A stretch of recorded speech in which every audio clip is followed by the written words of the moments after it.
Alhamdulillah, alhamdulillahilladzi hadana li hada wa ma kunna linahtadiya laula an hadana Allah. Asyhadu an la ilaha illallah wa asyhadu anna Muhammadan abduhu wa rasuluhu la nabiyya wa la rasula ba'da. Qala Allah ta'ala fil Qur'anil Karim wa a'udzu billahi minasyaitonir rajim. Bismillahirrahmanirrahim. Ya ayyuhalladzina amanu ittaqullaha haqqa tuqatih wa la tamutunna illa wa antum muslimun. Amma ba'du. Konfidin rahimani wa rahimakumullah. Yang pertama dan yang paling utama, marilah kita senantiasa meningkatkan rasa syukur kita atas kenikmatan-kenikmatan yang diberikan oleh Allah Subhanahu wa taala, hingga pada saat ini kita masih bisa melangkahkan kaki kita menuju masjid-masjid Allah Subhanahu wa taala. Dua kalinya salawat serta salam senantiasa kita curahkan kepada baginda kita, yakni Nabi Allah Muhammad sallallahu alaihi wasallam, serta para sahabatnya, tabi'in, tabi'in dan orang-orang yang senantiasa mengikuti beliau hingga akhir kiamat kelak. Amin ya rabbal alamin. Konfidin rahimani wa rahimakumullah. Ada sebuah amalan yang mana amalan ini menjadikan patokan, yang menjadi patokan diawali sebelum melakukan yang namanya ibadah sholat.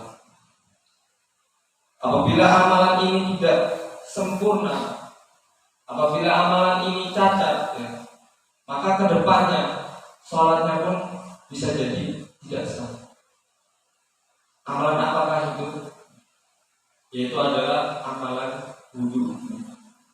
Rasulullah Shallallahu Alaihi Wasallam bersabda dari Abi Hurairah radhiyallahu anhu bahwasanya Rasulullah Shallallahu Alaihi Wasallam bersabda, la yaqbalullahu salata ahadikum idza ahdasa hatta yatawadda.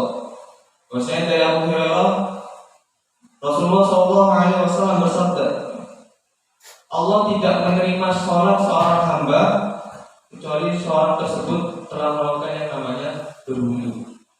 Para fitin rahimani wa rahimakumullah, mungkin dari kita semua sudah paham bahwasanya wudu itu adalah hal yang paling wajib, hal yang paling harus dilakukan sebelum kita melakukan yang namanya sholat. Akan tapi ketika kita melakukan yang namanya wudu, tata cara dan itunya semuanya itu ada. Oleh karena itu ketika kita melakukan yang namanya wudu, jangan pernah sampai ada sedikit pun terlewati. Nah, itu dari kepala, tangan, bahkan yang paling urgent adalah di mata kaki. Karena seringkali mungkin karena kita sering terburu-buru ataupun mengejar iqomah, sampai kita tidak bisa memastikan ujung-ujungnya, seringkali tidak terkena. Contoh seperti siku-siku, kemudian seperti mata kaki. Karena ini benar-benar sangat diperhatikan oleh Rasulullah SAW. Bahkan Rasulullah SAW pun sampai bersabda dengan khususnya. Bagaimana Rasulullah SAW di sini dikatakan bahwasanya dari Abdullah bin Amr bin As, wa Abi Hurairah, wa Aisyah radhiyallahu anhum qala Rasulullah SAW, wailul lil aqabi minan nar. Yang artinya bahwasanya celakalah bagi kalian tumit-tumit yang tidak terkena air. Maka disinilah Rasulullah SAW memberikan peringatan bahwasanya bagi tumit-tumit yang tidak terkena air adalah yaitu maka baginya siksa api neraka. Wafidin rahimani wa rahimakumullah. Dan berwudu ini sangat banyak manfaat yang kita bisa dapatkan. Apabila kita selalu melazimi yang namanya wudu, entah itu di luar sholat ataupun ketika kita batal, itu sangat benar-benar banyak manfaatnya. Bahkan Rasulullah SAW memberikan sebuah gambar, Allah Subhanahu wa taala memberikan sebuah kabar gembira bagi orang-orang yang selalu melazimi yang namanya wudu. Bahwasanya Rasulullah SAW bersabda, inna ummati yad'una yaumal qiyamati ghurran muhajjalina min asari wudu. Faman istata'a minkum ghurran ayyutila ghurratahu falyaf'al. Maka Rasulullah SAW bersabda, apabila nanti inna ummati yad'una yaumal qiyamah, sesungguhnya umatku nanti di hari kiamat akan berseru, wahajjalina min asaril wudu, ya.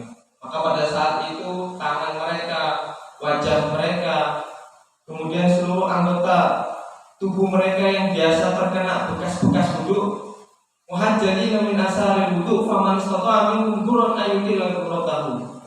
Maka pada saat itu semua bagian tubuh yang sering terkena wudu akan bercahaya dan bersinar.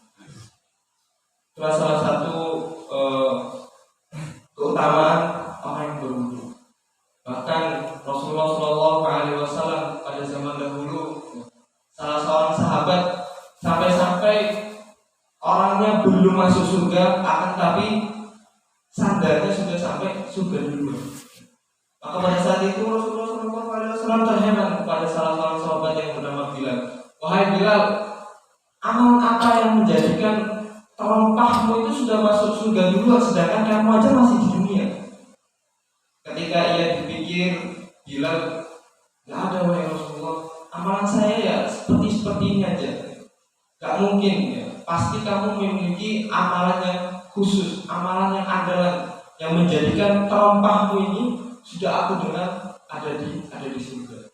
Lantas kemudian Bilal pun berpikir sejenak. Akhirnya ia biasa, yaitu kemudian dia mengatakan bahwa ternyata Bilal ini biasa melakukan yang namanya berwudu, ya, melazimi wudu. Ketika ia batal, dia langsung berwudu, kemudian langsung dilanjutkan dengan sholat sunnah wudu. Ini yang menjadikan keutamaan Bilal, sampai-sampai terompahnya saja itu sudah sampai surga duluan. Farfidin rahimani wa rahimakumullah. Mungkin dari ini yang bisa kami sampaikan. Semoga ke depan kalinya kita para jemaah, ibu dan bapak-bapak sekalian bisa lebih berhati-hati lagi, karena amalan wudu ini menjadikan patokan awal ketika kita nanti sebelum melakukan yang namanya ibadah sholat. Kalau wudunya saja belum sah, apalagi sholat kita. Mungkin ini yang bisa kami sampaikan. Kalau lebihnya mohon maaf apabila ada kata salahnya dan dari saya pribadi, dan apabila ada benarnya datang dari Allah Subhanahu wa taala. Astaghfirullahaladzim katsiran. Assalamualaikum warahmatullahi wabarakatuh. Waalaikumsalam warahmatullahi wabarakatuh.